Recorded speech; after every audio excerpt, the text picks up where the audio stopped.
Salam, selamat malam Bapak Ibu, saudara-saudari yang dikasihi Tuhan. Senang kembali dapat menemani Anda malam hari ini bersama saya di sini Zetveri dalam renungan malam Pendeta Dr. Erastus Sabdono. Dan malam hari ini bertemakan menghujat Roh Kudus.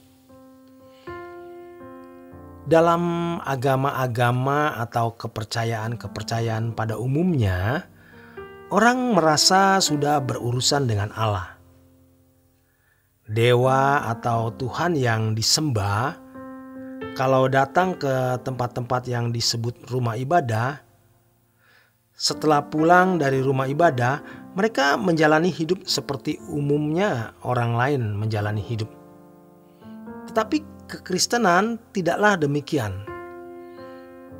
Kekristenan itu seluruh hidup kita. Ibadah kita bukan di gereja. Gereja hanyalah ruang pertemuan. Kita mesti mengingatnya dan jangan sampai terhapus dari pikiran kita. Ibadah di gereja hanyalah meeting together. Yang dalam bahasa Yunaninya episunagogen. Sayangnya di Alkitab diterjemahkan pertemuan ibadah. Padahal teks aslinya yaitu pertemuan bersama, meeting together. Kebaktian kita yaitu seluruh hidup kita.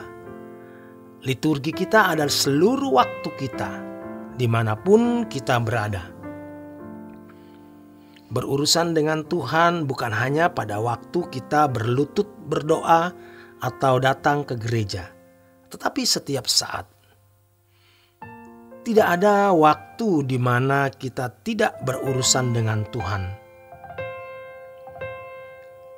Kebatinan Jawa bisa berprinsip manunggaling kawulo Gusti. Artinya menyatu dengan Allah. Kekristenan berabad-abad sebelumnya sudah mengajarkan Allah yang disembah tinggal di dalam kita. Kita tinggal di dalam Dia. Alkitab mengajarkan dalam 1 Korintus 6 ayat yang ke-19 dan juga 1 Korintus 20, kemudian juga 1 Korintus 3 ayat yang ke-16 bahwa tubuh kita adalah baitnya, rumah ibadah yaitu kita. Jangan diganti dengan gereja. Gereja adalah ruang pertemuan. Sedangkan pertemuan dengan Allah yaitu tubuh kita menjadi tubuhnya. Tempat Allah berdiam. Kalau tubuh kita menjadi bait Roh Kudus, maka pasti ada ruang Maha Kudus di dalamnya. Ini menjadi tantangan buat kita. Kita tidak boleh lupa bahwa tubuh kita adalah bait Roh Kudus. Sering kita lupa ada Roh Allah yang Maha Kudus tinggal dalam diri kita. Jika tidak demikian, itu bukan kekristenan. Kita harus serius menghadapi hidup yang semakin rusak dan jahat ini. Karena dunia akan menarik kita untuk hidup dengan cara dan pola hidupnya, yaitu pola hidup dunia. Kita mau menjadi orang-orang yang dipersiapkan Tuhan dalam menghadapi keadaan dunia yang memburuk di depannya. Kita tidak bisa melindungi anak-anak kita dengan kekuatan apapun. Kita yang punya uang banyak, memiliki relasi, pejabat tinggi, hendaknya jangan merasa sombong. Pejabat bisa naik turun. Hidup kita juga seperti roda, bisa berputar.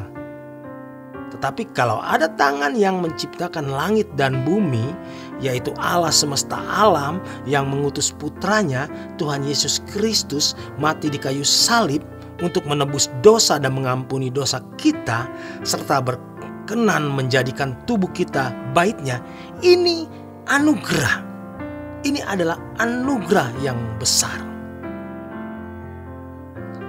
Sederhana, simple, tetapi sulit karena memang tidak mudah. Kita sering kali memberontak, kita reject, kita resist, refuse, kita menolak menjadikan tubuh kita sebagai bait Roh Kudus. Apalagi kalau orang sudah terbiasa jorok hidupnya, pasti dia tidak mau menjadikan tubuhnya bait Roh Kudus. Jangan sampai kita rusak sehingga tidak bisa diperbaiki lagi.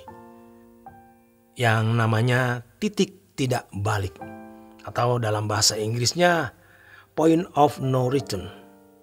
Ini mengerikan. Seperti yang terjadi pada Esau, di mana ia tidak lagi memiliki kesempatan.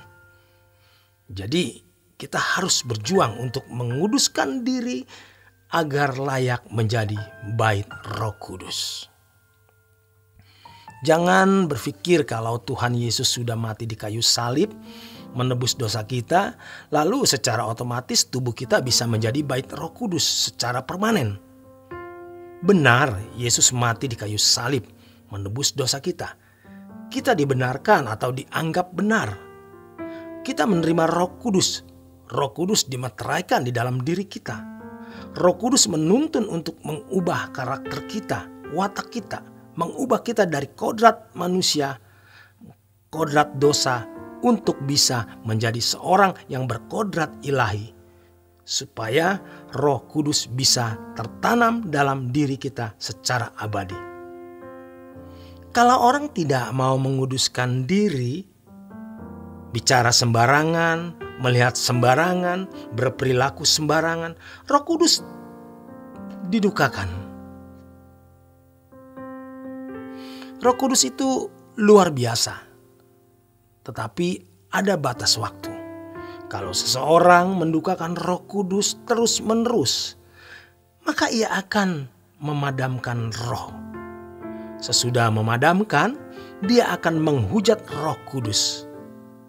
Menghujat Roh Kudus artinya tidak lagi bisa menerima penggarapan Tuhan. Tuhan tidak bisa menggarap karena seseorang sudah tidak bisa digarap lagi. Orang yang sudah menghujat Roh Kudus tidak peduli apakah dia sudah menghujat Roh Kudus atau tidak. Dia tidak peduli apakah akan masuk neraka atau masuk surga. Kalau orang sudah tidak takut Allah sama sekali, tidak takut masuk neraka, mungkin dia tidak menyampaikannya secara terang-terangan. Hanya saja dia tidak akan pernah bisa digarap Tuhan lagi. Jangan sampai kita semakin tua malah semakin munafik, tidak mengenal diri dengan benar.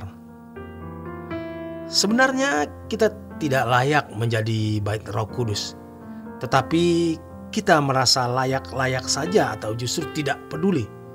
Ini sangat berbahaya. Kita harus mempersoalkannya. Kita harus bertemu Tuhan dan benar-benar mendapatkan jawaban atau respon Tuhan terkait hal ini. Inilah yang menjadi perjuangan kita. Demikian kebenaran firman Tuhan malam hari ini. Selamat berjuang, selamat beristirahat. Tuhan memberkati.